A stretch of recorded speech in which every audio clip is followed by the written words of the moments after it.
पुराने समय की बात है। इज़राइल में एक महिला हन्ना रहती थी। वह बहुत धर्मनिष्ठ थी, लेकिन उसके कोई संतान नहीं थी। वह रोज परमेश्वर से प्रार्थना करती थी कि उसे एक पुत्र मिले। उसने प्रतिज्ञा की, हे प्रभु, यदि आप मुझे पुत्र देंगे तो मैं उसे आपकी सेवा के लिए समर्पित कर दूंगी। हन्ना की प्रार्थना का उत्तर परमेश्वर ने हन्ना की प्रार्थना सुनी और उसे एक पुत्र दिया। उसका नाम शमूएल रखा गया। जब शमूएल थोड़ा बड़ा हुआ, हन्ना ने अपनी प्रतिज्ञा पूरी की। वह शमूएल को मंदिर ले गई और उसे याजक एली की देखभाल में सौंप दिया ताकि वह परमेश्वर की सेवा करे। शमूएल बचपन से ही मंदिर में रहता था। वह परमेश्वर का भक्त था और की सहायता करता था।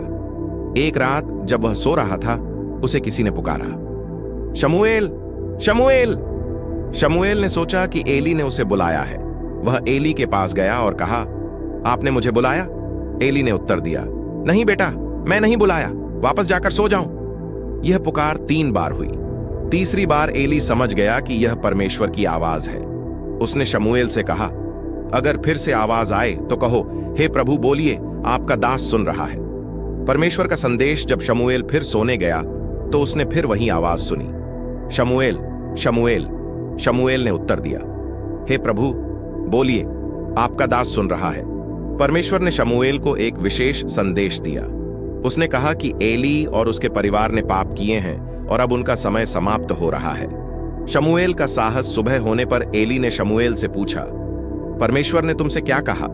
शमूएल थोड़ा डरा, लेकिन उसने साहस जुटाकर सारा संदेश एली को बता दिया। एली ने इसे स्वीकार किया और कहा, यह प्रभु की इच्छा है, जो वह सही समझे वही करेगा। प्रेरणा शमूएल बड़ा होकर इस्राएल का महान भविष्यवक्ता और न्यायी बना।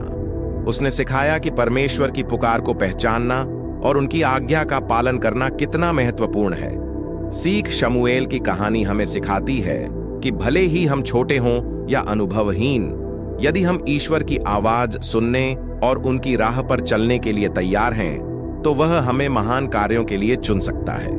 विश्वास, साहस और निष्ठा से हम अपनी जिम्मेदारियों को निभा सकते हैं। परमेश्वर से प्यार करते हैं तो कौन कौन लाइक और चैनल को सब्सक्राइब करके ये वाला इमोजी सेंड करता है?